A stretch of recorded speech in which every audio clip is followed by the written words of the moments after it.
What's going on, everybody? Welcome to episode 11 of the Hoop Venue podcast. My name is Tyler, and as always, we are joined today by my great friend Sean. And today we've got something a little bit different. Instead of going into teams, talking about what's working, what isn't, getting our hot takes completely wrong as we typically do, today we're about not quite a quarter of the way into the season, but getting pretty close. We're like 18, 19, maybe some teams have hit 20 games. And we want to do a quick check-in on the best players in the league and talk about MVP outlook. So, Sean, how are you feeling today how are you feeling about the topic today, I should say, and are you ready to get everything wrong again? Yeah, I feel like, as long as we're, 20% hit rate on these, yeah, you feel all right. But, it's a lot of intriguing players that are off to tremendous starts so far. And especially these first few, all have real arguments to be the MVP through the first, like you said, 20% of the season or so.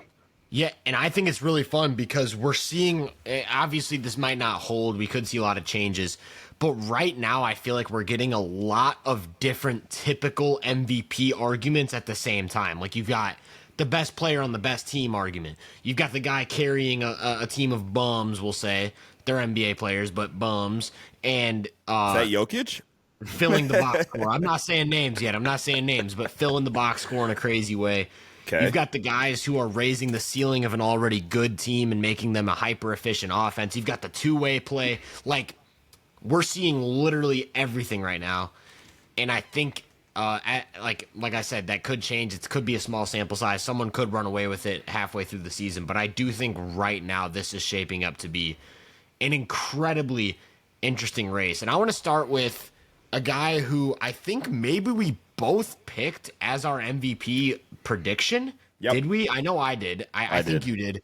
And that's Shai Gilgeous-Alexander, who has been on an absolute tear as of recent without Chet, especially with the return of Hartenstein. Like, watching him play off of Hartenstein screens has been a joy.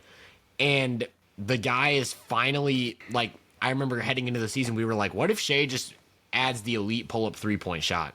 And these last few games have been where it's kind of starting to actualize. You want 2 games ago against San Antonio, he was 5 of 8. Last time against Sacramento, he was 4 of 7 from 3.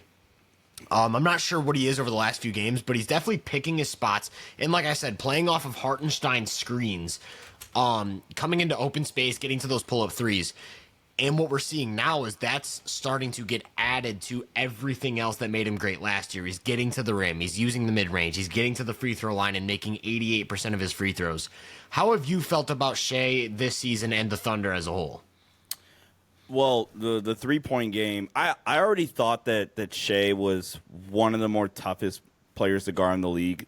One, because of his pace. I think guys that manipulate pace so well are always incredibly tough to guard because you can't really speed them up. I think Shai is the ultimate example of that.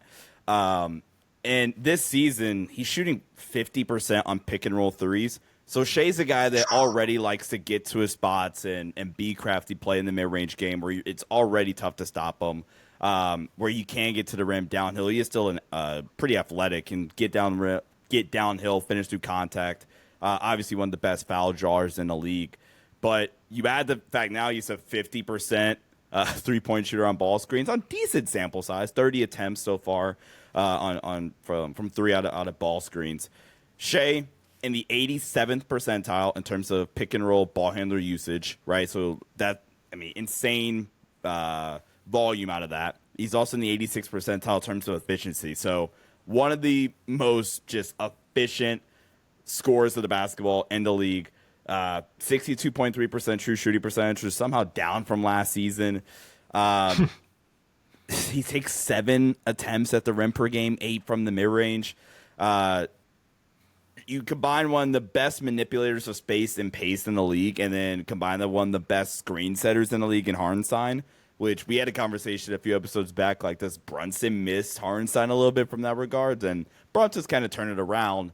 But He's been playing, Brunson's been playing out of his mind. We got to give a shout out there. Shout out to Brunson.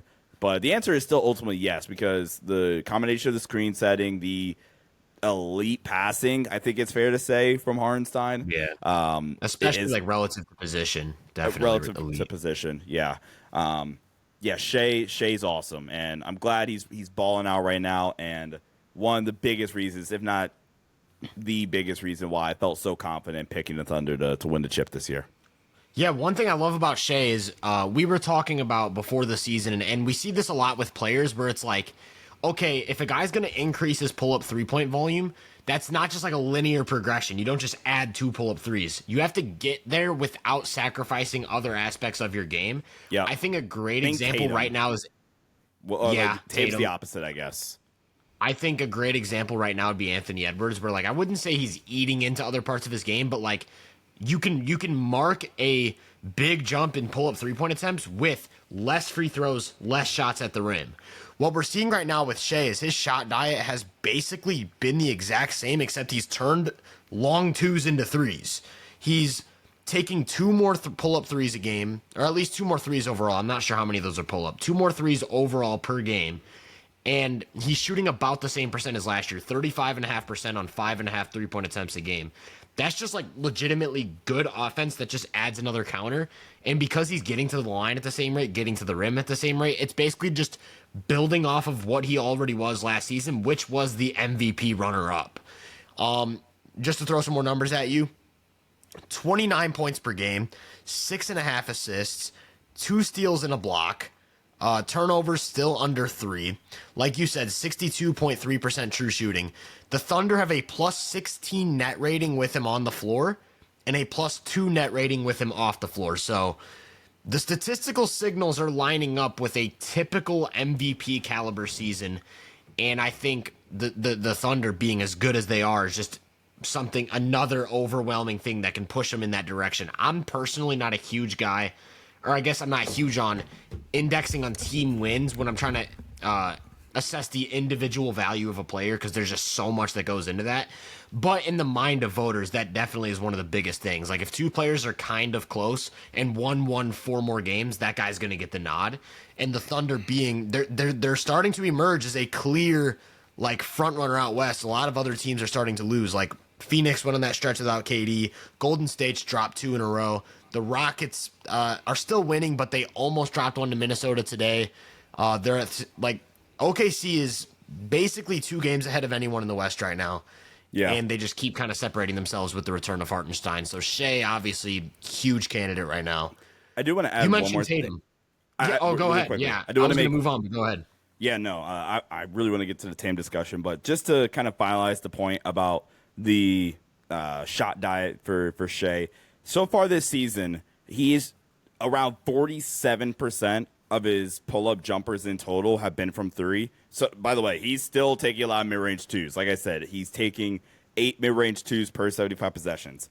But last season, only in the regular season, only 27% of his pull-ups were from 3. So he's still like taking those 2s, those mid-range 2s. But kind of like you were saying, he's not. The rest of his game is sacrificing. Similar rim usage compared to last season. The mid-range game is always going to be there with Shai. But by increasing his three-point volume just a little bit, one, gives him a more filled out shot diet, kind of like we were saying, and it just makes him an even tougher guard. And you combine that with all the other stuff, man. Shai is a great argument for MVP. There's another guy, though, that you're about to hint at. Actually, I'm going to ask you a question now because that got me thinking more about Shai. Would you say Shai right now has the ideal shot diet for like an all-time scorer?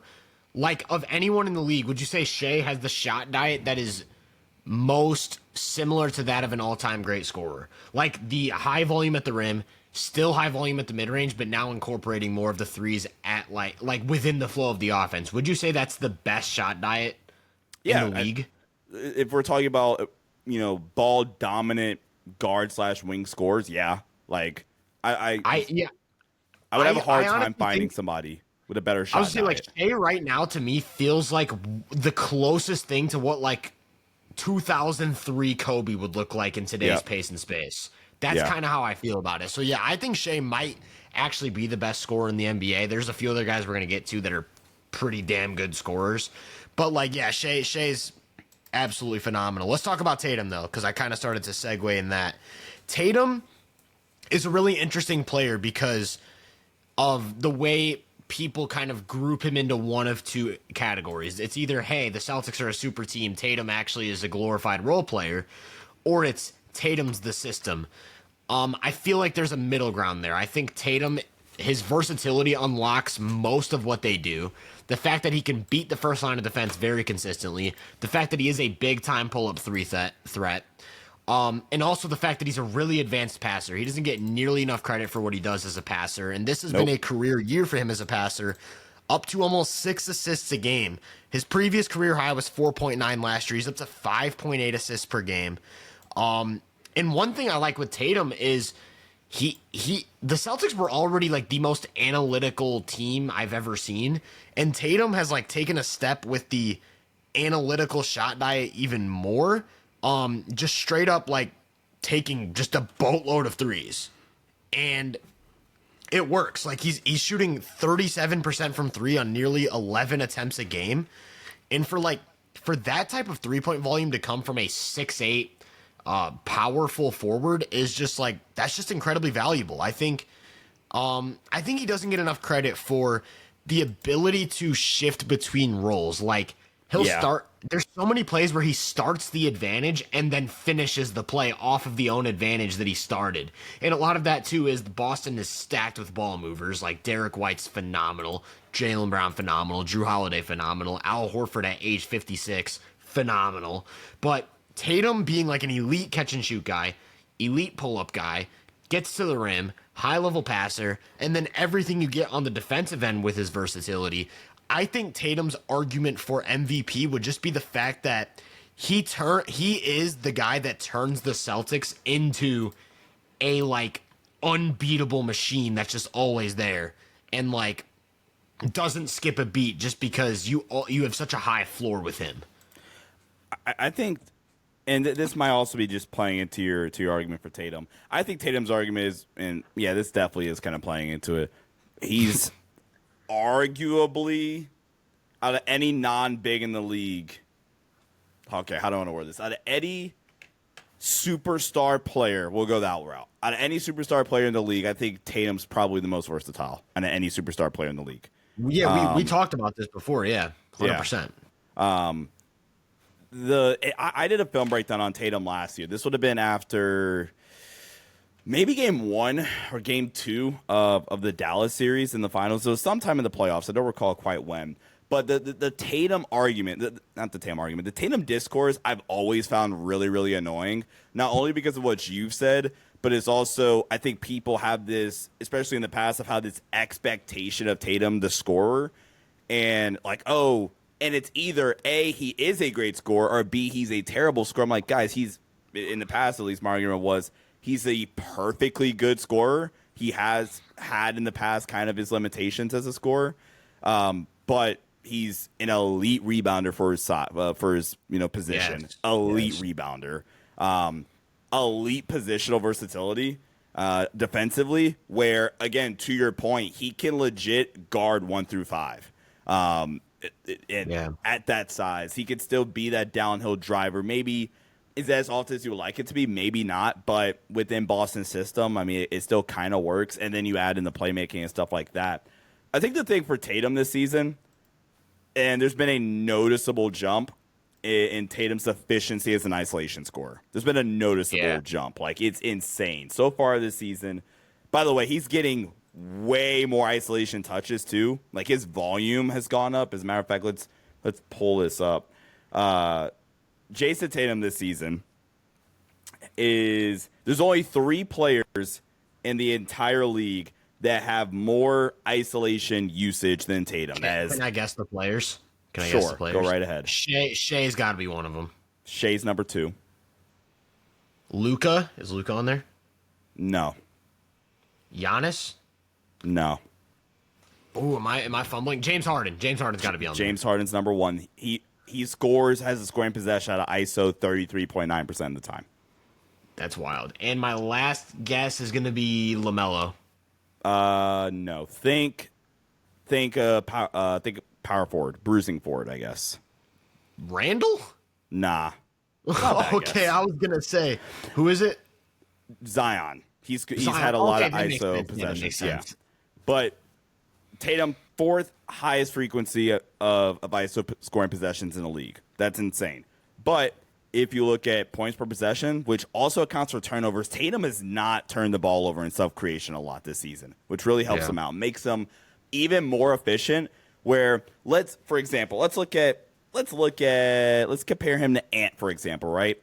That's actually a bad example. Let's compare him to KD. Let's compare him to KD, actually. KD, 17% isolation usage, Tatum, 24%.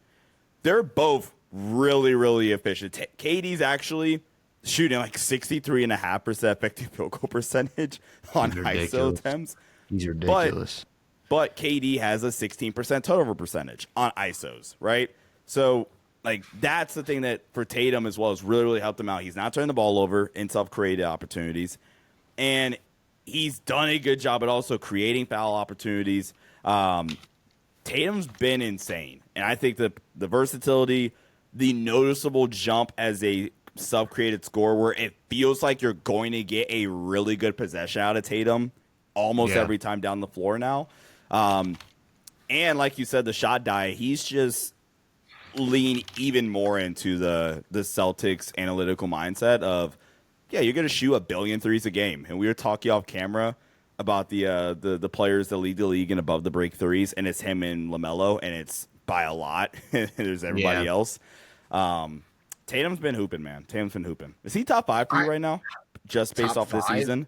I think we talked about this either off camera or in one of our last episodes, and I think I did have him top 5 just based off of like last season leading into this season. I think I might have had him 5th. Okay. Yeah, my thing with Tatum is like going back to my point on him being the system in quotes.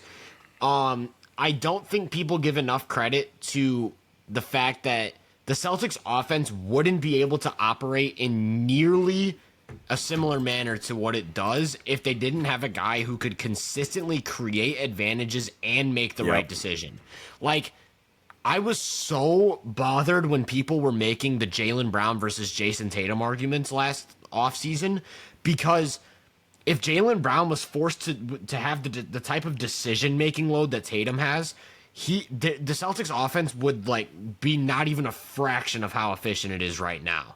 You need a guy who can make advanced skip passes and read gap help and read different coverages because, like, teams try to get creative with how they approach Tatum, and the fact that he can make a pass from every inch of the court to that corner creates the domino effect that leads to the defense collapsing, leads to layups, open threes, all that good stuff. And then, like I said, Tatum can also play off the ball. So when you have a guy like Brown who's also capable of getting into the defense and kicking it out to the corner, or a guy like White who forces a soft switch, Tatum can play off the ball, play off of those advantages as a catch and shoot guy or a closeout guy. He'll keep moving the ball. And like I said, you stack talent like Boston has, good things are going to happen because Tatum not only raises the floor, he takes the ceiling to an entirely different height. I talked about Shai's numbers. It was 29 points per game, 6.5 assists, 62% true shooting. Tatum, 28 points, 6 assists, 61% true shooting. So you're getting similar offensive production on the box score. Obviously, there's a lot more nuanced approach to evaluating offense, but just in terms of like the raw box score. I mentioned that the Thunder are plus 16 with Shai on the floor. The Celtics are plus 14 with Tatum on the floor. Both teams are plus 2 without their superstar on the floor. So again, Tatum clearly a catalyst, going from plus 14 to plus 2. You'd have to dive into the lineup data. I bet he plays a lot of minutes with Derek White and stuff. But like, yeah, man, that's 2 guys who are leading 2 of the best teams in the league, and doing so on both ends. Phenomenal seasons from both of those guys. I actually want to talk about Kevin Durant though, because we kind of you brought him up with the ISO thing. I didn't have him on the agenda today, and I think it was because he slipped my mind from the injury. I made a tweet today after the first quarter of the Suns and Lakers game, and I said, it's insane how much the Suns transform on both ends by just simply inserting Kevin Durant to the lineup. Like, when he just exists, the Suns are just a wildly different team. Another tweet I had from 5 days ago, so I'm not sure how much these numbers changed.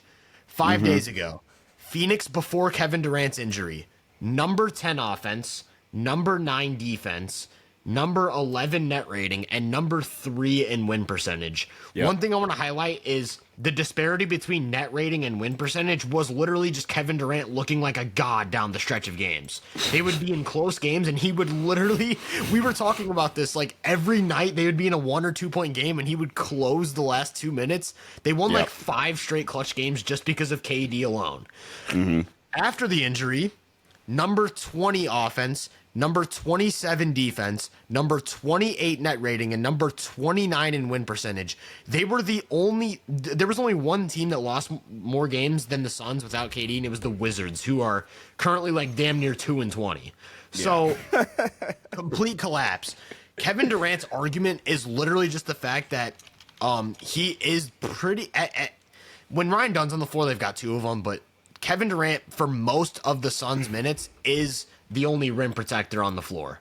And they have, in his first game back, just completely taken off on the Lakers, by the way. Yeah, taken off on the Lakers. Kevin, after, like I said, being the worst team without him, Kevin Durant's a legitimately great rim protector at this point, and he's a legitimately really switchable defender. I don't think he gets enough credit because he's always been labeled as like a scorer. But like Kevin Durant can pretty much switch across the board when needed, which for a 36-year-old 7-footer is absolutely absurd. I feel like we don't give enough credit to that. Like there are games where a point guard will be going off and Kevin Durant will take that assignment legitimately great. Kevin Durant can't guard 5, so I shouldn't say 1 through 5, but like 1 through 4, you feel good about. And then the argument on offense is just the fact that like no matter what the defense does, the guy has probably, besides maybe Jokic, the highest scoring floor in the league. Like, and it's because of the fact that he's completely unfazed by defense. The high release point, the tough shot making, the versatility with the on and off ball stuff, especially now that they have Tyus Jones initiating offense. Like, the guy just gets to his spots with ease, and there's not really much a defense can do to bother him. And like Tatum, he's been leaning into more of an analytical shot approach with the new head coach. So it's like he's kind of getting back to like peak Kevin Durant looking scoring. His rim field goal attempts are, I'm pretty sure, the highest they've been since his first year in Brooklyn. Maybe even accurate. Before the injury. The long twos, he's basically cut out the long twos. From like 16 to 3-point range, those have all been turned into threes, and he's shooting 43% from 3. So it's like, you just get this superhuman scorer who also is like maybe their most impactful defender when Ryan Dunn's not playing big minutes. I think Kevin Durant doesn't get enough credit, and that's without even considering the fact that like because he's such a high floor scorer, there probably is maybe one player in the league who we'll get to that you'd rather have down the stretch of a close game, if there is one, over KD. Yeah, I was going to say it's either KD or Jokic, and we'll talk about Jokic in a sec. Like, those are the 2 guys down the stretch of a game that, like, you just want to run your offense, I feel like. Yeah. You just give them the ball, you'll get good offense. Yeah, I was going to say, what are your thoughts on KD's season, and do you think he's a serious MVP candidate? Well, I want to make one more point on your shot diet comment. Last season, the regular season, per Synergy, KD took 134 long 2, so 17 feet to the 3-point line, which accounted for about 14% of his shots last season, only in the regular season, just adding that point in there one more time. So far this season, he's only taken 10 shots from 17 feet to the 3-point line, which is only about 9% of his shot diet. He's taken so many threes. Yeah, that's 1 a game. Yeah. He's played, literally, he's played 9 games. He's at 1 a game. Yeah. Like, he's trimmed the fat a little bit. He's still taking the mid-range, but it's a little bit more short mid-range. Damn, you still almost have to get a paint touch to get that. That's how much in between you're playing there. And then he's been just a stupid 3-point shooter. I mean, he's always kind of been a stupid 3-point shooter, obviously, but but to another level. To another level. To your point about KD and like, is he a real MVP threat? I think the argument for KD, for kind of making the argument for all these guys here, the argument for Kevin Durant is kind of what you said at the start. I hate that we're kind of like following the same place, but I think it's stated. It needs to be stated. look at what they are without him. Yeah. Look at what they are with them. With them, legitimately, and I got so much shit for this. Excuse my language. I got so much crap for this in the preseason for putting them in my, like, frisky contender tier. Like, there's a 2% chance the Suns could win the title. That's kind of what I was saying in the preseason. Got so much crap for that. But with Kevin Durant, the Suns look like a real title contender. Without Kevin Durant, they look like a frisky play-in team at that, and that's really just me respecting Devin Booker. Not even. They've been just a disaster without him. So, to your point, and I'm glad this is another thing I've kind of been saying. I think we even talked about this in our preview. KD does not get enough credit as a defender.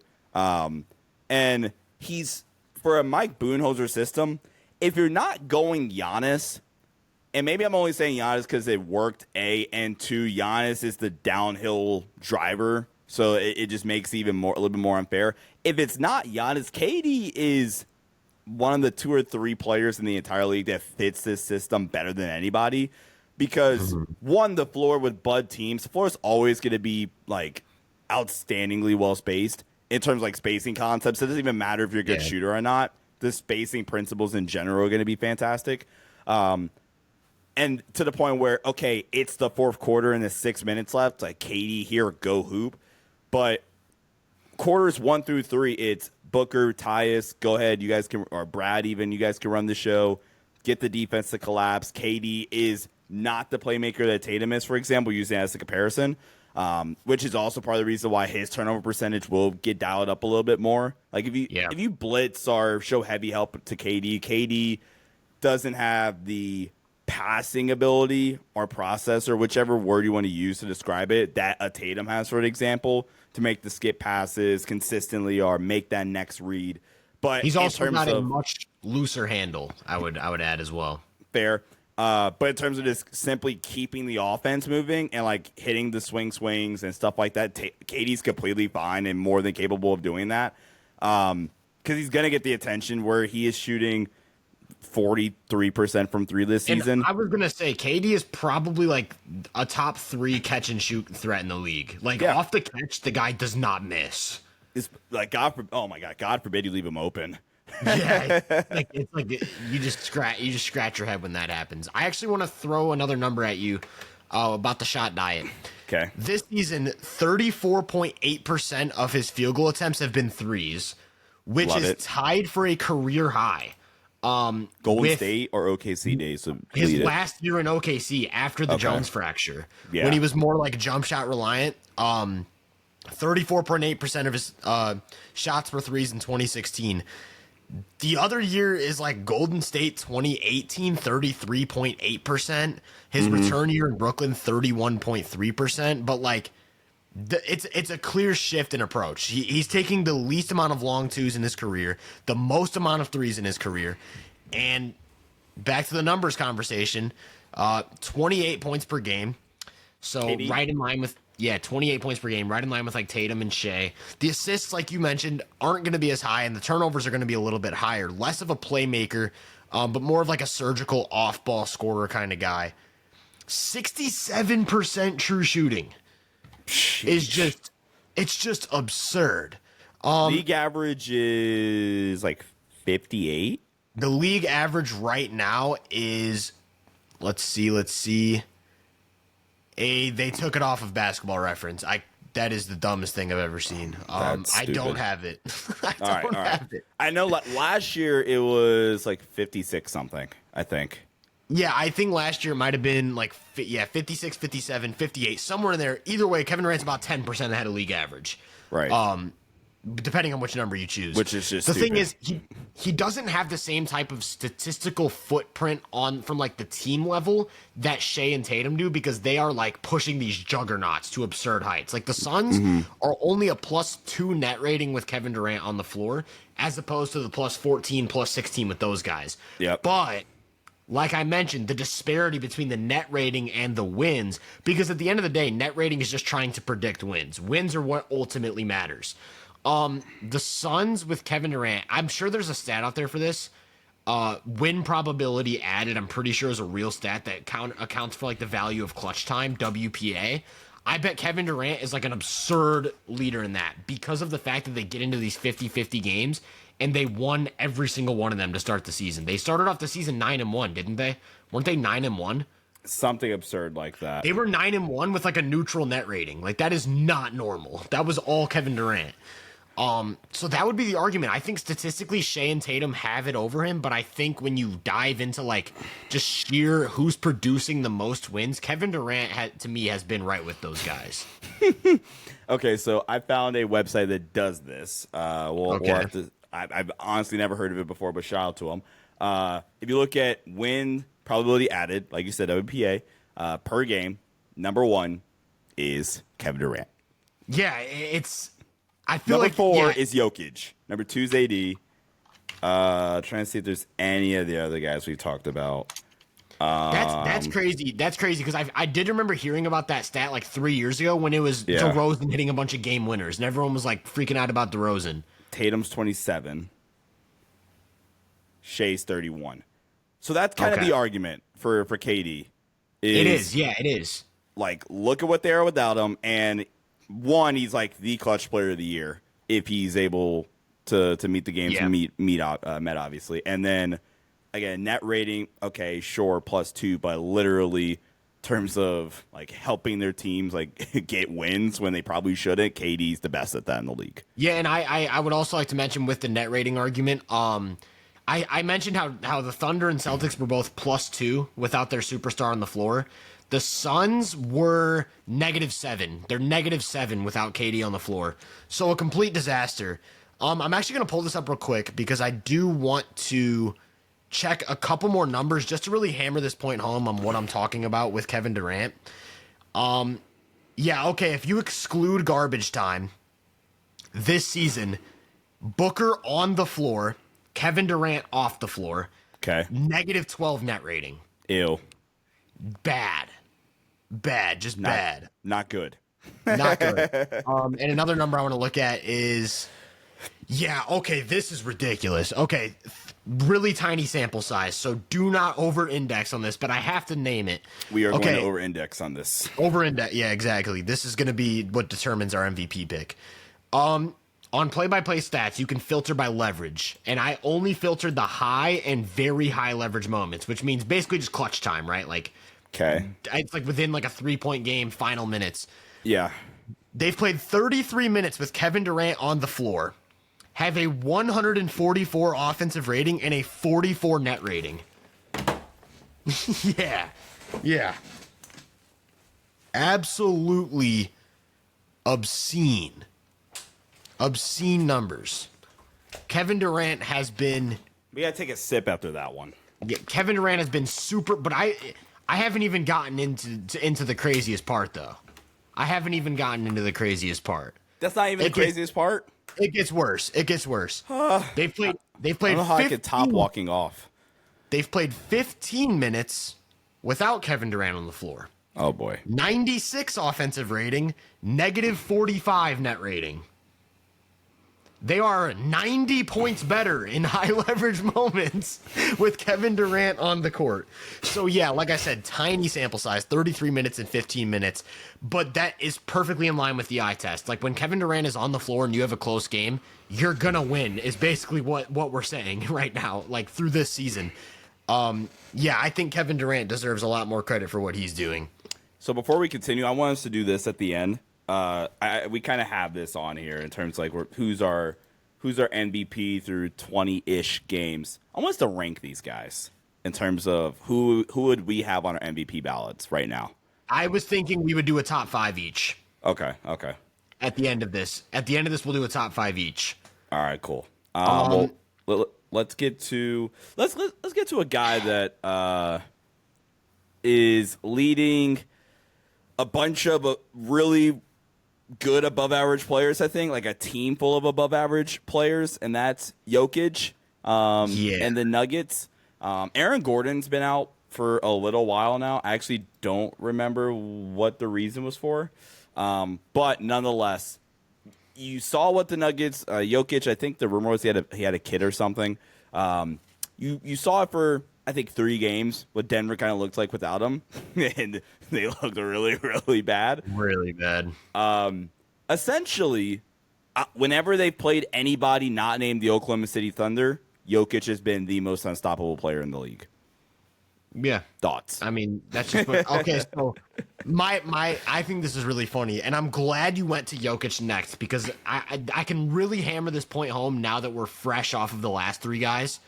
Okay, we've talked about a few different arguments, right? We talked about Shai, surgical, efficient scoring, utilizing all 3 levels, pushing a team to like unbeatable heights.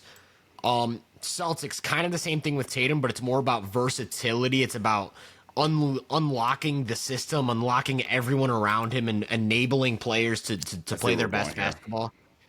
And again, net rating God.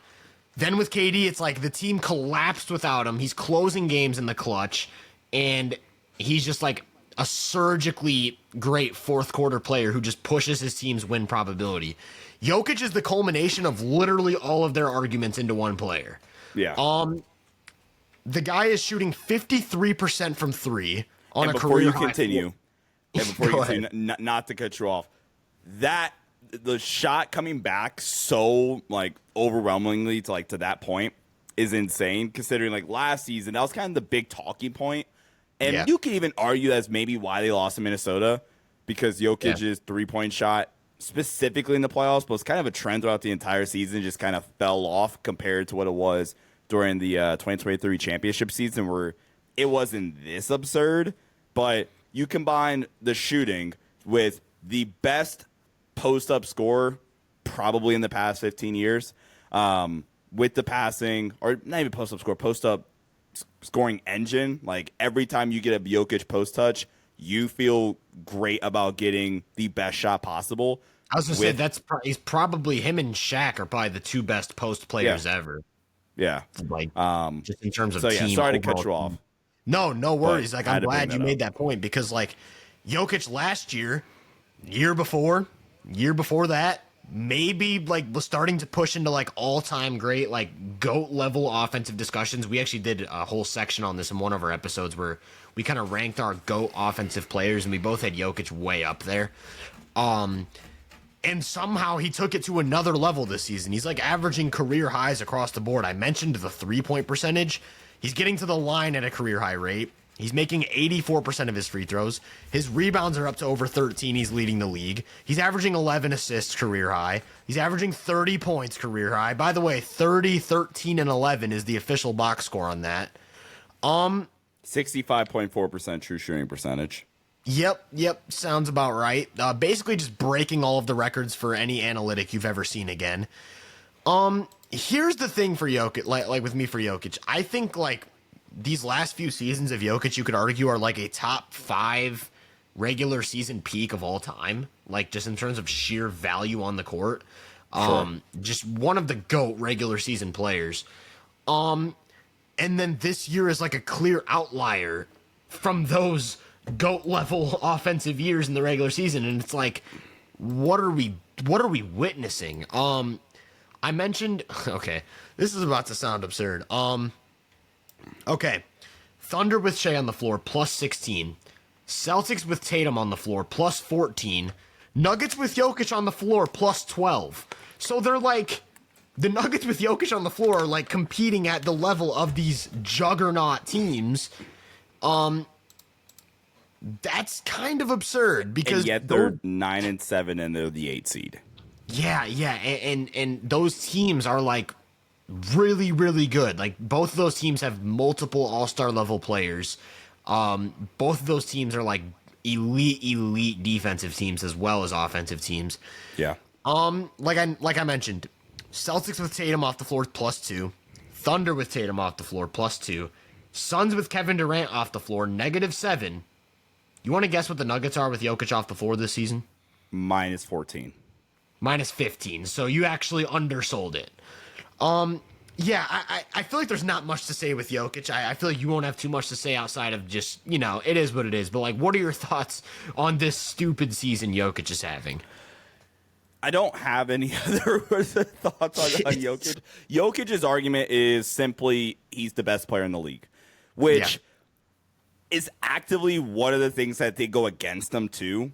If we're talking about people actually like winning the award and like how it's kind of historically voted on, because of A, voter fatigue, and A, voter fatigue, B, and this doesn't necessarily tap into the he's the best player argument, but standings do matter, and I don't expect Denver to be the 8th seed by the time, late March rolls around, where I think by like late March, almost everybody that has a vote knows who they're voting for by late March. Like last 2 weeks of the season, you have a pretty good idea of who you're voting for. I don't expect them to be there, but I mean, it's November 27th at the time of the recording. So they're the 8th seed right now. So that will be the argument playing against them. But I do think voter fatigue, and the fact that like I think it's already known he's the best player in the league, which I hate that that's the case, because most valuable should just stand for who's the best player in the league. Right. But he's having a all-time season from a production standpoint.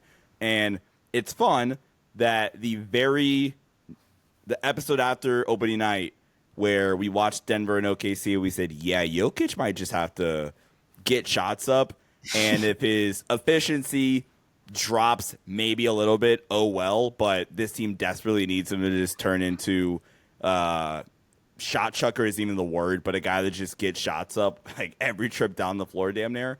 Yeah, he's essentially done that. Shout out to you for calling that out. He's essentially done that while being on track to what he from efficiency standpoint with true shooting and effective field goal percentage. He's on track to what he was at last year, while shooting more. So yeah, I think the one argument against him is what you mentioned, the standings, and that's what kind of bothers me, because I actually think their standing is kind of more an indictment on how valuable he is, because like I said, they're performing at the level of the Thunder and the Celtics damn near when he's on the court.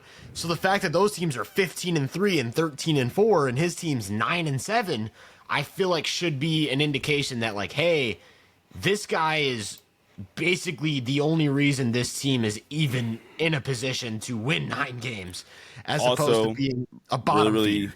Really clutch. Also has a similar argument with KD in that regard as well.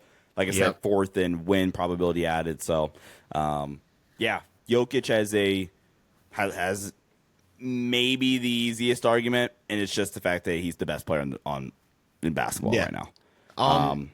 And I think we would both agree the next guy up is Giannis in terms of like best player in the world discussion. I think we've talked about that off camera.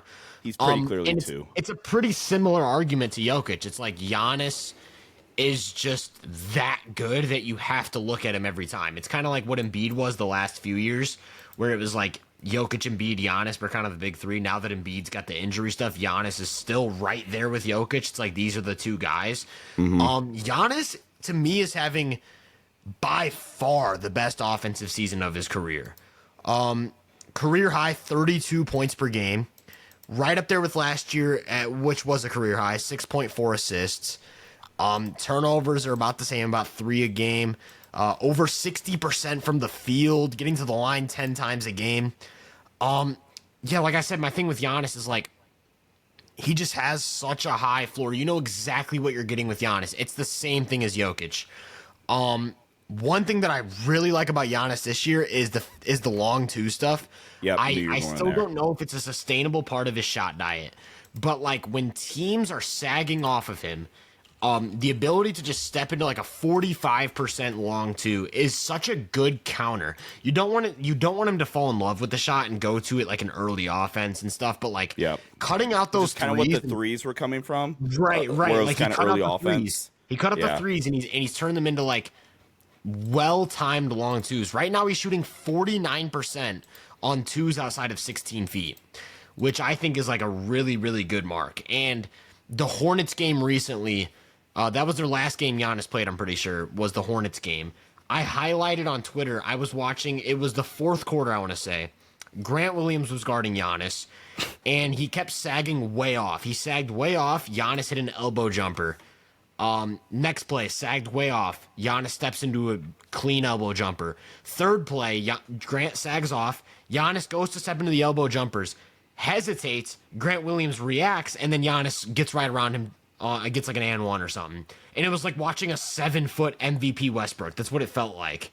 Yeah. And I think Giannis is such an unstoppable offensive player at this point, with the passing, with the driving, with the addition of the mid-range game. He's averaging 32 points and 6 assists on 62% true shooting. So I would say, like, from a production standpoint, he's looked better offensively than both Tatum and Shai. Whether or not he's a better offensive player than either of those guys, I'll leave that up to you to decide, to the listeners. Not you, Sean, but the listeners. Aww. But the defense is the interesting thing, because I think he started off the season slow again, but in these last few games, he's looked like Giannis on defense. And Giannis on defense is, you can switch if you need to. You can execute any screen and roll coverage. Behind the play, you're going to clean up everything at the rim. You're an elite rebounder. And it's like, if Giannis is consistently playing this level of defense with the level of offense we've seen in the last 2 years, dare I say there is a best player in the world argument? Because of how impactful he would be on both ends of the floor. Right, and it's like this version of Giannis offensively with like the championship year defense has to be like right there with Jokic, I feel like. Yeah. And I feel like the last week, 2 weeks, that's what Giannis has been. To 2 points, to kind of add on to some of the stuff we've already talked about, to go on to the shot diet piece. Last season, on those longer 16 to 24 feet or whatever it is, last season, Giannis only took 100 of those throughout the regular season. He also took 123 threes. So far this season, already, and he's played in, 10 games? Is that 16. right? Played 16? Okay, I don't know why I said 10. So far, through 16 games, he's already taken 55 longer twos from 16 to 24 feet. He's already taken 55. Yeah. While only taking 14 threes so far to start off the season. So that's important, but also still being the best slasher in the league in terms of just purely, I'm going to get to the rim every single time. Yeah, I don't want to cut you off, but his rim field goal attempts, if you could pull that up, are probably up this year, because on Basketball Reference, his volume from 0 to 3 feet is the second highest of his career, behind his first MVP year. Rim field goal attempts per game. I was looking at that. Only give me one. Rim field goal. I bet if they're not up, they're right in line with like his MVP years. Giannis so far this season's at 12.9 rim field goal attempts. Last season, Giannis was at 11.7. So he's getting a whole one more field goal attempt per game. If you could pull up 2022, because that's like what many people would consider peak Giannis, and I bet he's taking like 3 more shots at the rim. 2021, 2022, 8.7 rim field goal attempts, wow, which is insane. So 4 more? 4 more? Even if you want to go 22, 23, 11.4. Yeah, so this is a career year for Giannis at the rim and from mid-range and as a passer. Like, yeah. Absurd player. So, argument for Giannis, if we're kind of going through all of these guys and making the arguments for them, the argument for Giannis is, so far, especially these last 2 weeks, he probably has the argument for being the most complete, meaning impact on both ends of the floor. He's probably been the most complete player in basketball in terms of having an overwhelmingly positive impact on the team's success. That's probably been Giannis, especially these last 2 weeks, kind of like you were alluding to. I think the argument against Giannis is fairly easy. It's one, the really, really bad start and like the bad PR with the Bucks. I feel like the Bucks had a bad narrative around them for so long to where I don't even think it's fully repaired yet, regardless of how well Giannis and Dame have respectively played. I think there's actually a second argument that goes against them that could get flipped if this somehow continued, and that's if you're voting for Giannis, you might as well just give the award to Jokic. You know what I'm saying? Because if the idea is, well, Giannis has been so overwhelmingly good, well, then the argument is, okay, let's give the award to the best player on the planet. Yeah, I get what you're saying. It makes sense. If Giannis, again, continues this, where we're getting kind of like you said, this year's offense plus championship, like Giannis on the defensive end, then okay, yeah, kind of goes back to the argument. He's been the most complete player in terms of impacting basketball on both ends, and that's where you can maybe find the argument for him. What's their plus minus with him on the floor or the net rating and stuff like that? Where I was going to get next, because I do think he has by far the weakest like team level statistical signals of anyone we've talked about. Okay.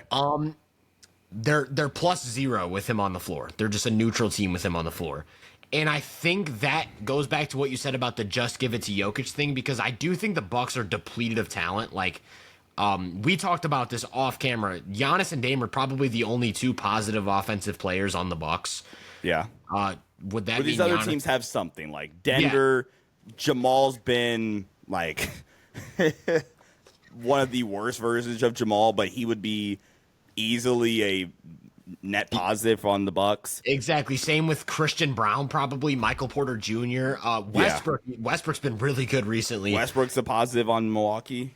Yeah. So that's the thing. So I do want to make that a clear statement. The fact that the Bucks are depleted of offensive talent, but they're still just a neutral team with Giannis on the floor.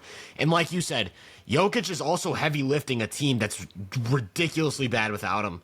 And they're performing at the level of a championship team with him on the floor. The Bucks in a better conference too. Right, in a better conference. The Bucks are still just a neutral team with Giannis on the court. And they're only -1 with him off the court. They're damn near the same. And I'm not saying Giannis is worth 1 point. That's obviously not the case. But I actually do think there's another argument with Giannis's play style and the team not collapsing without him that kind of goes against him. And Dame? Kind of, yes. And it's the fact that, like, okay, so I tweeted this today, if I could pull it up. Damian Lillard. I said, part of me still wonders if Dame is capable of being a number one, and we just simply don't acknowledge how much he has to defer to Giannis. In 9 games without Giannis since last year, he's averaging 31-8 on 63% true shooting. Including the playoffs, 13 games of 31-7 on 64% true shooting. Yeah. Here's the thing. Dame tonight also without Giannis. Yep. 37 points, 12 assists, and a 17 shooting. And they won. Bucks win. And they won. Yeah. That's the thing. I think Giannis's demand for the ball, and it's not that he touches the ball more than a guy like Jokic, it's the spots in which he has to touch the ball. Like, you need him coming down the court as the initiator. You want everyone clearing out space. You want him operating either in the middle of the floor or from way out near half court and just charging downhill.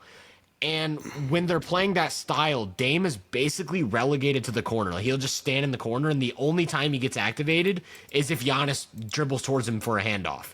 Once he does the handoff, Giannis doesn't really screen, so Dame doesn't really have a way to create an advantage, and then you end up with Dame basically just being a glorified shooting threat when Giannis is on the court. When Giannis is off the court, Dame's activated as a number one again, and all of a sudden he looks like the 30-8 efficient guy that he was in Portland. Mm-hmm. And it's like, what do you do with that? Like, I don't know what to do with that. I pulled it up here for play-by-play stats, eliminating garbage time. The Bucks have a 116 offensive rating with Giannis on the floor and a 114.6 offensive rating with him off the floor. So when he gets replaced by Dame as the number one on offense, I don't want to say they don't skip a beat, but they basically produce the same type of offense. Yeah. And I think in order for Giannis to truly rival Jokic's case in the way that you said, where it's like, why not just give it to Jokic?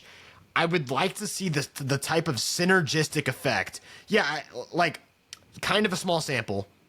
300 minutes, Giannis and Dame together, 117 offensive rating. Yeah. 171 minutes of Dame without Giannis, 118.8. Yeah. Giannis easily has the best second player out of all these guys we've talked about. And that's what worries me, because there's no synergistic effect there. He's not. They don't perform like the fact that he has the second best player of any of these guys. Right. Like with Giannis and Dame on the floor together, they have a 0.6 net rating. A 0.6 net rating, like that's barely a positive. And like you said, that's coming in the Eastern Conference. Jokic and Murray together, Murray playing like a fraction of himself, plus 13 net rating. 134 offensive rating. Small sample size. Go Shai and Chet, or even Shai and J-Dub. We'll do Shai and J-Dub because Chet's been injured. We'll do Shai and and J-Dub. So wait, again, excluding garbage time. Excluding garbage time, you say Giannis and Dame plus 0.6. Jamal and Jokic was a plus 13. 12.9. So I rounded up. Yeah, 12.9. Okay. Shai and J-Dub 11.1. Okay. And let's do Tatum. Actually, I'm going to do Tatum and Derek White because I think Derek White has been better than Brown to start this season. Okay, Tatum and Derek White. Tatum and Derek White have been plus 14.3. Yeah. And then let's do Kevin Durant and Booker just because we're getting through everyone. Kevin Durant, Devin Booker, plus 3.7. Yeah. So yeah, that's the one thing. I think Giannis, the way he doesn't elevate Dame's game and the way Dame continues to look like a legitimate number one whenever Giannis isn't in the lineup, and then it seems like the Bucks don't really skip a beat. To me, offensively, yeah, to me suggests that like from just a sheer value standpoint, you can't award him the same argument as you give Jokic, where it's like carrying a depleted roster. Yeah, and really fast before, because I think, is there any other players we're gonna really dive into? Like, there's some others we're gonna like touch on, maybe a little bit more briefly. But is there anybody? Okay, so there's one more guy. I know you wanted to talk about one guy specifically a lot.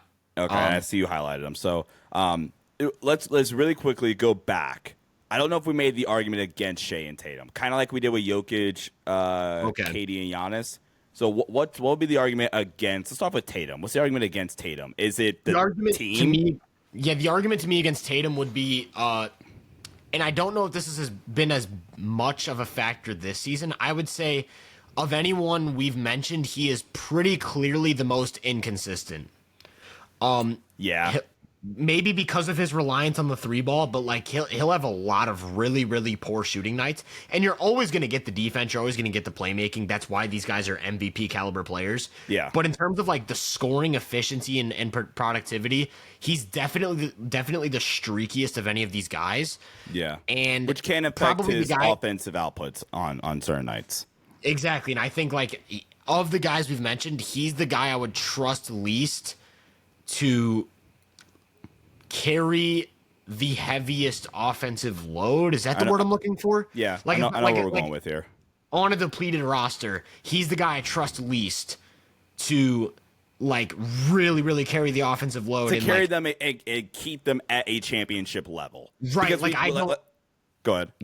I was going to say, like, if you lost Derek White and Jaylen Brown for an extended period of time, I don't know what the offense would look like. And maybe it wouldn't skip a beat because Pritchard and Hauser would come right in. I'm kind of talking myself back. Yeah, I'm kind of talking myself back. But, like, to me, the big argument would be the fact that, yes, I do think the team is capable of producing very good results without him.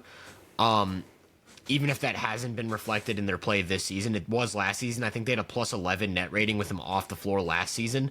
Yeah. This season, obviously, it's only been plus 2, so maybe there's a little bit more going on there. But KP's been out, so we'll see. Yeah, I think the big thing is I think he's the streakiest and most inconsistent scorer of anyone we've talked about. All right, and what about Shai? For Shai, I think it is defensive inconsistency at times. I don't want to over-index on the argument. I do think he's still a very good defender, but I do think there are a lot of times where he ball watches, falls asleep, and takes games off. Know how specific we're getting? Yeah, dude, the league is so talented. Like, these guys are crazy. Yeah. The other argument for me with Shai is I do think he is a pretty limited playmaker, and I feel like we overlook that when we talk about him as a lead creator. Like, I think Tatum's a considerably better passer than Shai. Yeah. I would say Shai's... Can you say Shai's the weakest, not named Kevin Durant? He's I was going to say, besides KD, Shai's definitely the weakest passer of anyone we've talked about. And I think that's the argument. I think defensive inconsistency at times, and then I think mainly the playmaking. I think the OKC spacing and Jada being such a good second side creator, and now Hartenstein relieving a lot of that pressure, I think takes a ton of the playmaking load off of Shai's shoulders. Before we get into the last guy that we're going to kind of touch on here, I do want to highlight. We're going to actually, I think, just highlight the other guys first, if that's cool with you. Yeah, go ahead. Steph is back, potentially, question mark. No, all seriousness. Steph and the Warriors, we talked about them a lot on the pod. They've lost back-to-back games that they probably shouldn't have lost in. Thanks Steve Kerr, I suppose. But Steph, so far this season, I think the thing that's going to hurt Steph is he doesn't have just the counting numbers, the box score numbers that you do need to be taken serious for the award. But still the best player on a team that's played like a legit contender so far this season. Yeah, I'd like to point out with Steph, I think a big argument against him is that it seems like he's not going to play enough minutes to rival. Like one thing I didn't mention with KD is that he plays 39 minutes a game, which is like ridiculous for someone his age, especially, but even anyone. Steph is currently playing under 30 minutes, which plays into the counting stats being a lot lower. I would like to mention though, Steph Curry playing the best defense he's played since the championship year. Yeah. And then has been hyper efficient, 65% true shooting. I'd also like to throw the plus minus numbers at you. Plus 12 with him on the floor, plus 3 with him off the floor. So you're getting that same type of MVP signal for one of the best teams in the league. Like you said, the argument against him is the counting stats, but I do think just in terms of sheer value, Steph's been MVP level for sure. Yeah. And then I also want to add, and I'm glad you brought up the minutes point, because my other argument was going to be, I think they just weirdly, I don't know if this has ever been made before, but weirdly, I think they just played too many guys to where there's so many outlets of relief for Steph. I think it actively kind of hurts their case. I get what you're saying. Yeah. But for the Warriors, I think, especially after the way they've played so far, I don't think they care about a Steph MVP, and I don't mean that in a bad way. But MVP 100%. isn't the goal, the end goal for a team like Golden State. Donovan Mitchell has been insane. We got to watch the Celtics Cavs game on playback.tv. I'm assuming / hoop venue. I feel like I should know that off the top of my head. Got to catch that game, and first off, Cavs fans, I feel obligated to do this every time. Again, my bad. Donovan Mitchell is the argument against Donovan Mitchell that I think I have an argument against him. I'm curious. Do you have one? I think it's kind of obvious. I think Donovan Mitchell's argument for being an MVP candidate is the old classic best player on the best team.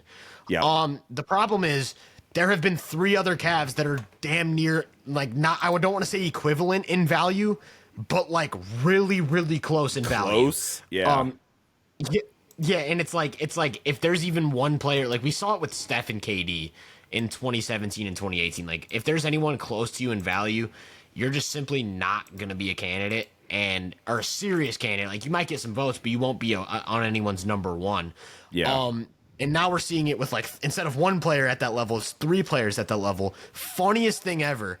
I pulled up the Basketball Reference MVP tracker. I don't know if you're familiar with that, but they have a formula that pulls from every past MVP winner, all of the stats and wins and factors that are included in it, and they basically spit out an MVP probability. Donovan Mitchell is 10th. He's 3rd on the Cavs.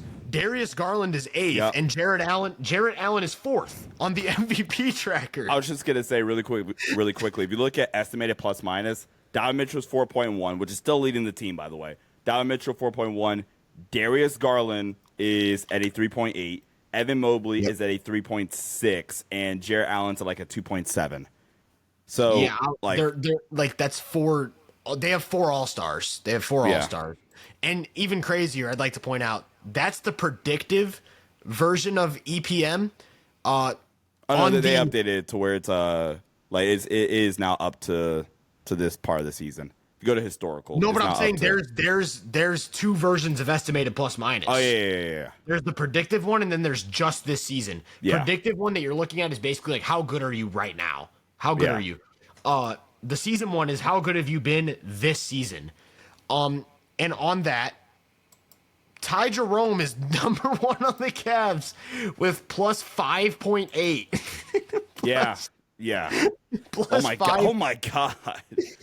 So, like, that's easily the argument against Donovan Mitchell. We all know Donovan Mitchell is the number one option, and he is the best player on the best team. They're 17-1. They've been the really, really cool story.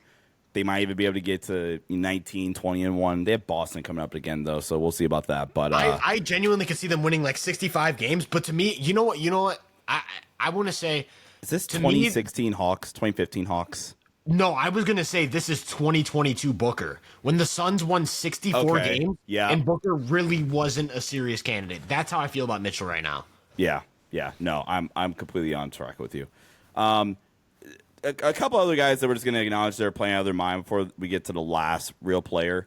LaMelo Ball is just legitimate. Like, he's playing out of his mind right now. The shot creation rivals. I mean, he's just insane. Purely in terms of generating shots. We talked about this off camera. He's only had, I think, 2 games this entire season where he took less than 10 threes. Maybe it's 3, and he has had a game where he's taken less than 7 threes a game. So they're getting up. Second in the league above the break threes a game. We talked about this. I know you want to touch on this a little bit.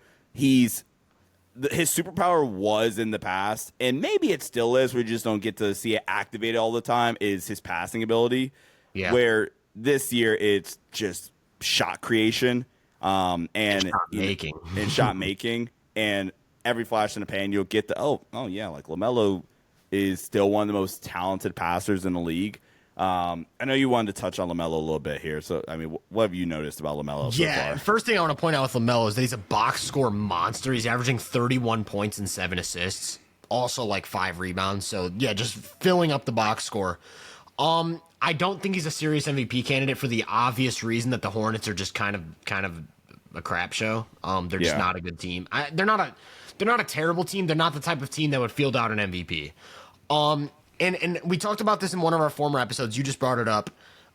His superpower was his passing, and I worried that him scoring as much as he is and kind of shifting into more of like a shot creation type of role, maybe the playmaking is more of an afterthought. And his assist numbers were really low to start the season, and I was kind of worried about that. And it didn't click for me until their last game against the Magic. That was either last night or the night before. I think it was last night. Night. Maybe night before. Yeah. It was pretty recent. I was like, it hit me. I looked at the box score, and the starting front court was Salon, Josh Green, and Taj Gibson. And I was like, who is he supposed to pass to? Are we getting to? Okay, are we going with this? Like, get Mark Williams back, please. Well, I'm just going with that's the fact kind of where that my head went when you said that. I'm just going with the fact that LaMelo is literally the whole offense. Like, shout out Brandon Miller for being like a good second scorer, but like they scored 84 points against the Magic, and LaMelo had 44 of them. What is he supposed to, his last 2 games are 50 and 10 and then 44, 9 and 7. What is he supposed to do? I want to add really fast with LaMelo. First off, this is, I think, just the wrong award for LaMelo because as of right now, based off A, how they historically vote on the award, and B, statistical jump from last season, LaMelo's the lock for most improved player right now. Like, he is a lock. 23.9 points last season, 8 assists. I don't have his like true shooting from last year pulled up directly right now, but only played in 22 games also last season. So far, 17 games played already, so hell of a start. 31 points per game, 7 assists like you already mentioned, 7-point increase, while at least if we're just going at just basic field goal percentage and not like the true shooting stuff, same, actually slightly better efficiency than last season. And that's while taking like 13 threes. Yeah, he's taking 13 threes a game. Getting to the line at a much higher rate. Yeah, taking almost a full free throw more per game, similar percentage as well. So yeah, LaMelo is a lock for most improved player as of right now. So he's literally the one thing standing between the Hornets being maybe worse than the Wizards. Yeah. So shout out to LaMelo. Also, I want to do a temperature check.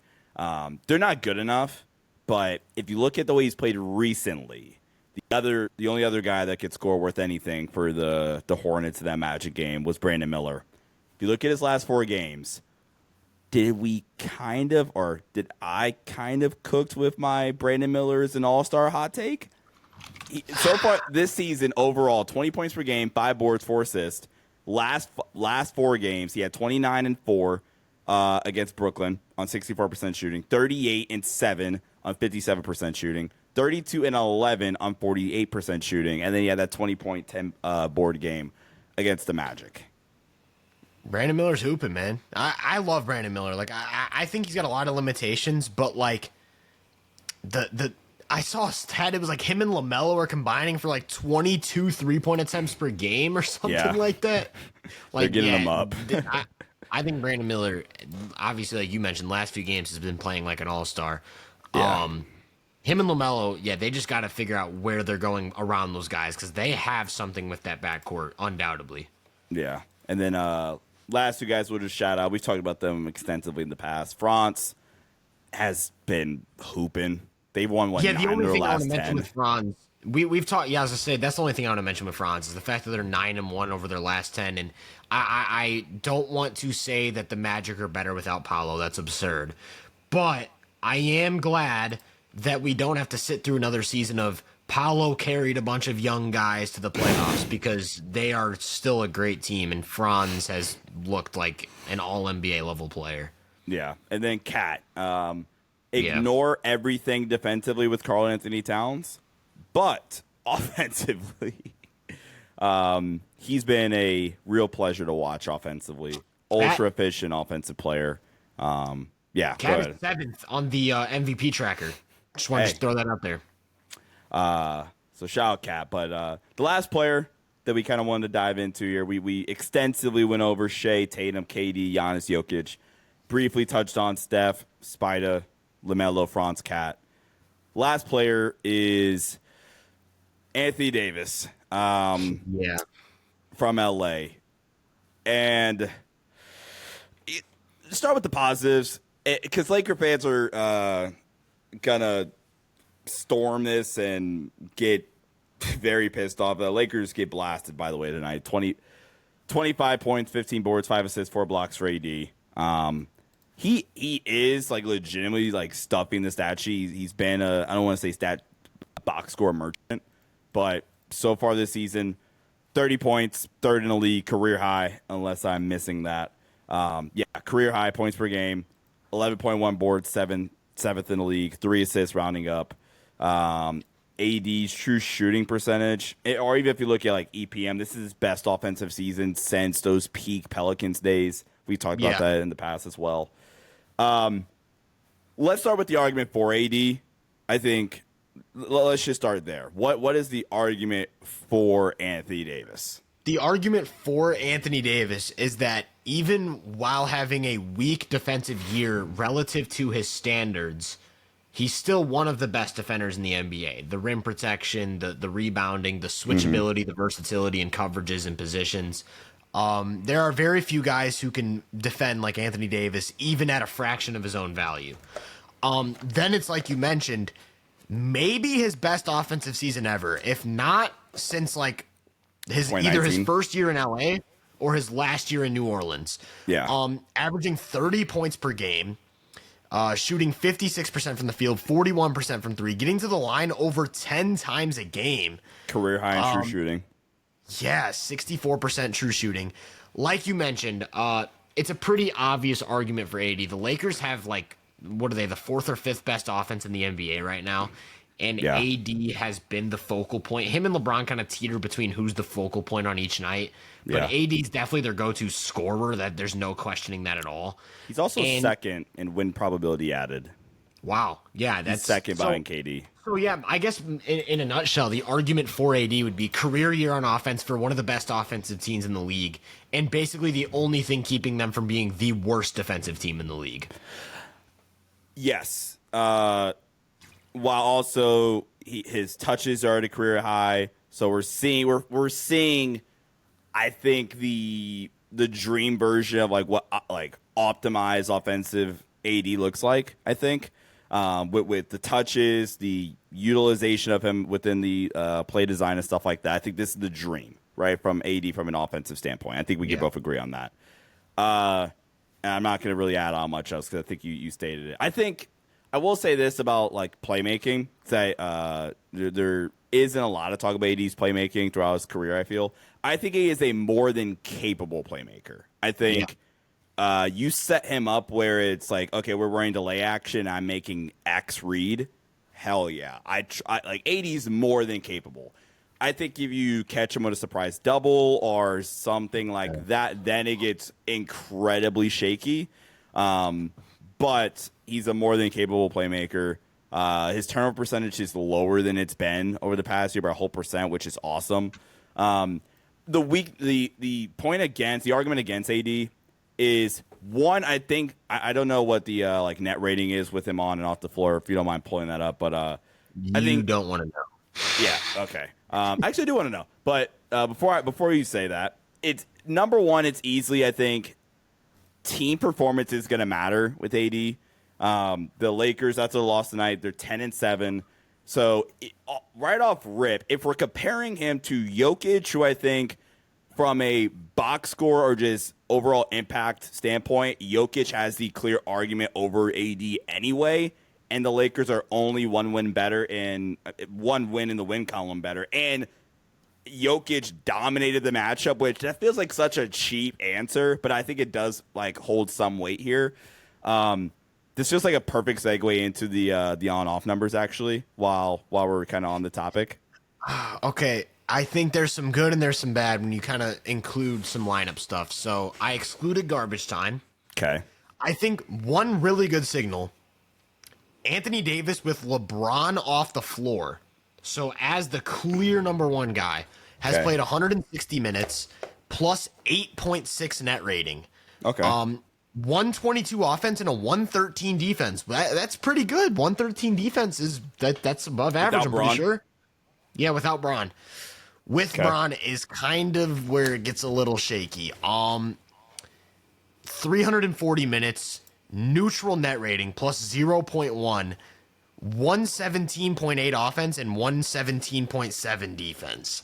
Yeah. So I don't know what to make of that. I think maybe LeBron has been objectively bad defensively. Can we say that? That shouldn't be a hot take. Yeah, say LeBron's just been bad defensively. LeBron has been a bad 82 game defender comfortably for the past 4 years. Yeah, like say the 2021. last season. 2021 was the last post Solomon Hill injury, he has not had a good regular season defensive year. And I would say it's funny because in the first round against Denver last year, he was so good defensively. Yeah, no, that's why I said like 82 game defense. LeBron's like legitimately been bad for 4 years. Yeah, but 2020 LeBron defensively. Yeah, and well, it kind of sucks because I would even say it's been even like noticeably worse this year than any year except for 2022 when he was playing center. That year was bad defensively. But that team was awful. That team was awful. But LeBron without AD, negative 2.6 net rating, and I think this actually might be the first year of data where that is the case, where like AD without LeBron has been better for the Lakers than LeBron without AD. And again, it's a small sample. We don't know how that'll age. It's only been 15, 16 games. Just the raw net rating is what really bothers me with AD, because he's actually the only player we've talked about where the team's been better with him on the bench. -1 net rating with him on the court, +2 net rating with him on the bench. And I can't stress this enough. No, the Lakers are not better without Anthony Davis. That's not what that means. Yeah. It means that they're finding ways to replace him in the aggregate and maybe getting lucky in these smaller samples. But to me, it also, I think there's an argument to be made that like if you're truly the most valuable player in the league, I don't think that would be the case. Yeah. And so you have that argument as well working against them. And then I think this is, I made a video about the Lakers needing more from AD, and this is going to tie into, I think, maybe the biggest argument against AD, I would even say, is he is not the best defensive player in the league anymore. where I said coming into the year, he is clear-cut the best defensive player of the league, especially in a half-court setting. And I'm not even saying this is AD's fault. I think, and maybe we had this conversation on the last episode, or maybe it was off camera, that, we've never really gotten the ultra, we never gotten the Giannis, in air quotes, right? Or we'll describe it, where it's the ultra impactful offensive player and still one of the best defensive players in the league on the other end as well. The only thing we've got, the only time we've gotten that with AD was the year they won the championship. Yes, right? Because if that was the case and AD was still clearly like one of the 5 even best defensive players on the planet, then the case for AD gets a lot easier. Where it's, okay, look, he's having a career offensive year while still being like a top 5 defensive player on the planet. That's a really easy argument to make, where it's, he's having this great offensive season, career offensive season, but what really made AD so special, we've not seen that at all this season. And I'm not even going to say that's his fault necessarily, but it is going to cost him in the MVP race, if you will, right? I've kind of made the argument that I think they're kind of making they've turned what made him so special. They've kind of made that the back seat of the conversation with AD's defense, which is the rim protection, the drop defense, being able to roam around. And they've made him kind of more Bammy. That's terrible wording, but you know what I'm trying to say, where, okay, we're going to use you in all these different ways where you're going to switch on the wings, you're going to hedge and play up to touch drop even, and all this other extra stuff, where Darvin gets a lot of crap from Laker fans, but at the very least, you could give Darvin credit for saying, AD, look, we're just going to like funnel everybody to you. We're going to play drop 95% in the game, and we're going to like optimize what makes you, in this role, the best defensive player in the league, and as a drop big and as a rim protector, where I think Laker fans fell in love with this version of AD and Team USA, where, oh, hey, look, AD switching. He can do this. He is extremely versatile, which I'm not saying he isn't, but it's also, A, Bam behind him, and B, that's not what Anthony Davis' superpower is. It's not switching. That's Bam. Let Bam do that. So, pretty easy argument against AD, in my opinion. Yeah, like the transition defense stuff, I didn't the even way touch on that. The motor, he clearly to me has the lowest motor of any of the guys we've talked about. And I think just over the course of an 82 game season, if you're going to win MVP, motor is probably maybe the most important thing. It might be the most important thing. That's why LeBron is only a 4-time MVP. If he had his playoff motor for 82 games throughout the 2010s, he would have damn near swept the MVPs. But at a certain point, Anthony Davis, like, I wouldn't be surprised if we get to the playoffs and then we kind of see that defense come back, like from the 2023 playoffs, and then it's like, oh, AD might be a top 3 player on the planet. Yeah. But over the course of an 82-game season, I don't think AD is capable of carrying the type of load that a lot of these other guys are, whether it's because of age or his body breaking down or just level of effort and, like, care. I don't know. But, I'm with you 100%. I think, like, an actualized version of AD can rival the value of any of these guys, but we don't see it put together at a consistent level like the other guys. Yeah. All right. So I think we went through all of the potential candidates. Let's get our top 5s out of the way. Before we rank, can I throw at you what the Basketball Reference tracker has? Yeah. Okay. Number 10, we talked about Donovan Mitchell. Okay. They give him a 1% chance of probability. Okay. Jalen Williams is number 9. Hey, shout out J-Dub. Shout out J-Dub with a 2% probability. Garland at 8, 2% probability. Cat at 7, 2% probability. Giannis is number 6 with a 3% probability. Anthony Davis is 5th, also a 3% probability. Like I mentioned, Jarrett Allen in 4th with a 4% probability. Then it's Shai in 3rd, 8% probability. Jayson Tatum 2nd, 9% probability. And Jokic number 1, 66% probability. That's absurd. So I've got my top 3 locked in. I'm trying to write down my my ballot right now so I can visualize my 4 and 5 is tough. My 4 and 5 is tough. I've got my top 3.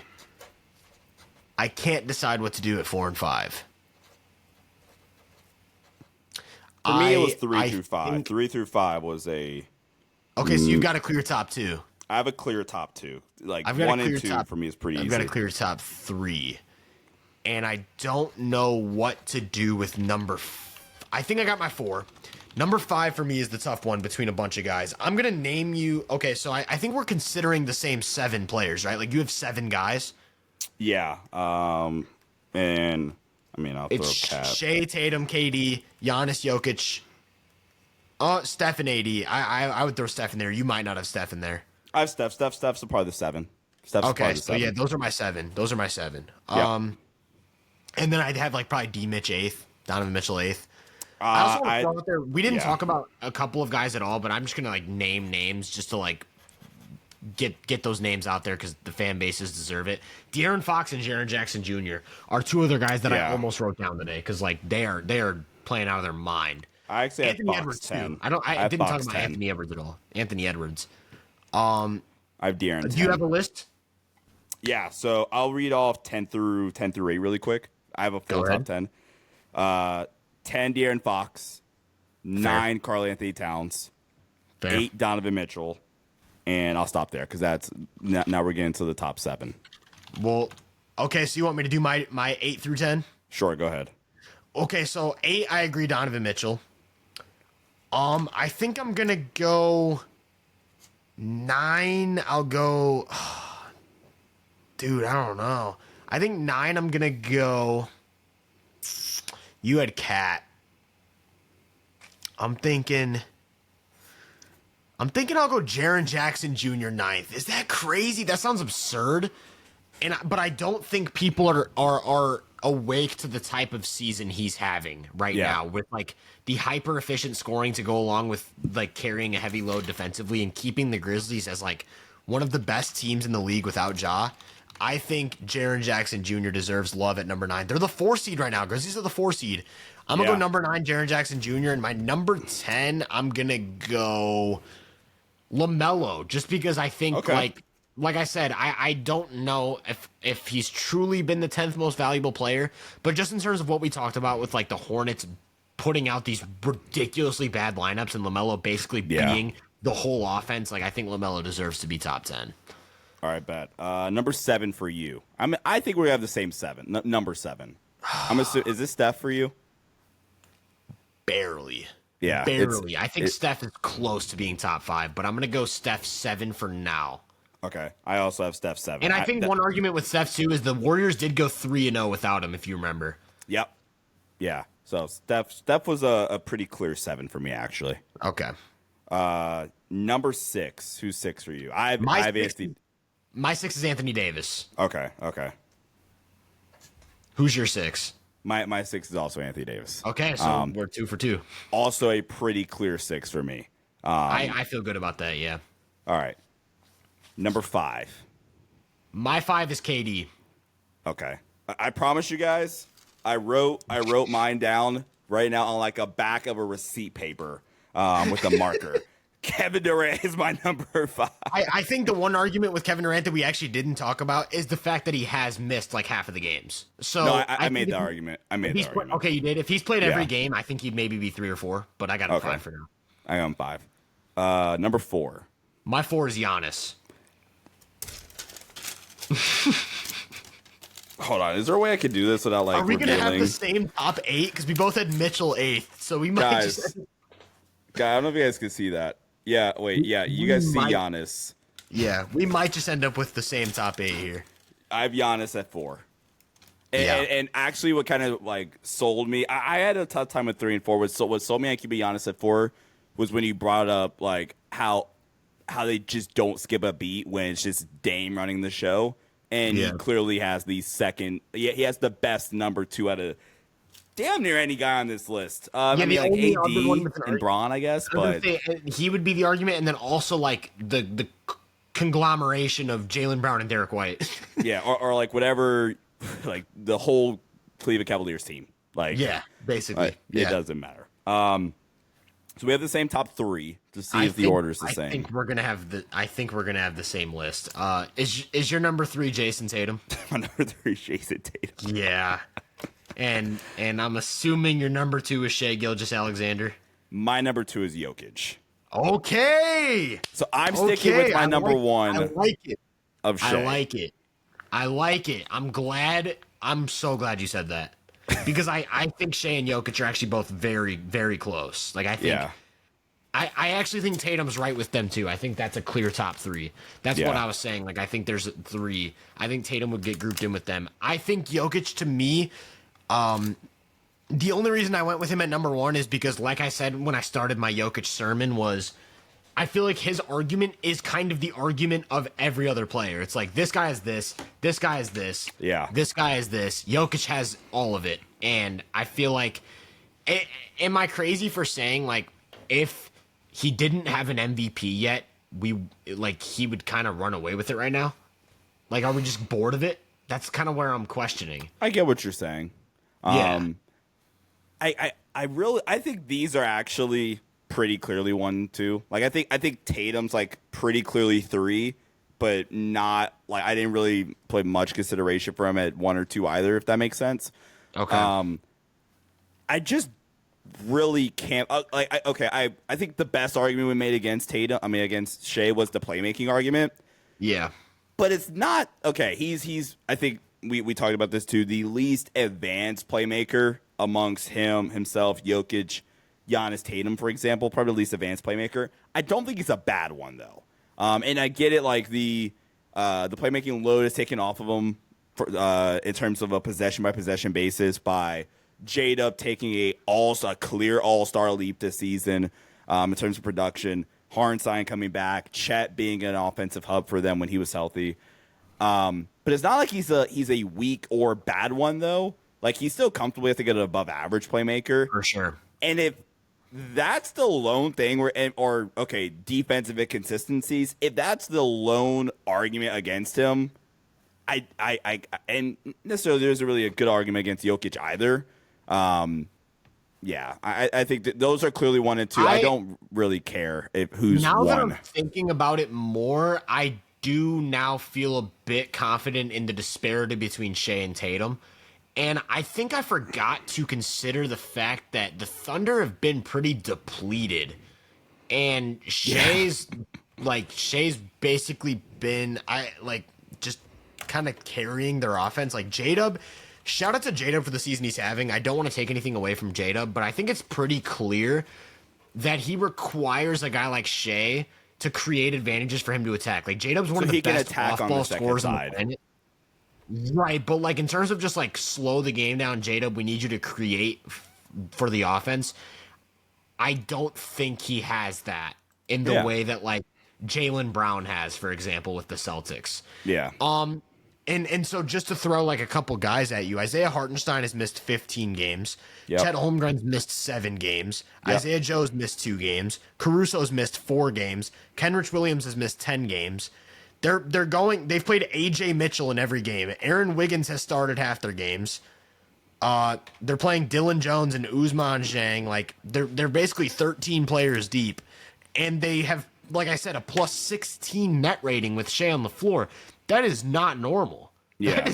They're playing. So, yeah, I feel good about that. I do think Shai and Jokic would be the argument at 1 and 2.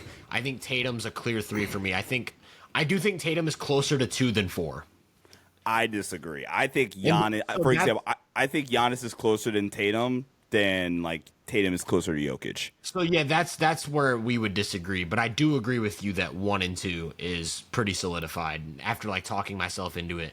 That's funny how we had basically the same list except just flipping 1 and 2. Yeah.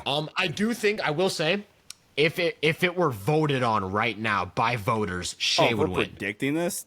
If we were predicting it, Shai would win 100%. But if it was just would go Tatum, Shai, Tatum, Jokic. Yeah, if it was like Tyler has a ballot, my pick would be Jokic. And if Sean had a ballot, my pick would be SGA right now. If Sean had a vote, his pick would be Dalton Connect. You heard it here first. There we go. Max Christie. There we go. No, man, this was fun. This was another long episode. I like when we switch up topics. If you are still here, appreciate you listening, and let us know in the comments what your MVP ballot would look like. Write it on a receipt, screenshot it, and send it to us on Twitter. Mine is at Tyler Britton _ his is at Sean _ DAVI. Make sure to follow him on YouTube, the Sports Headline Show. Subscribe to my YouTube, Hoop Venue. Search up Hoop Venue on all platforms. You'll find some sort of content. Like I said, appreciate everyone listening, and we will catch you guys in episode 12.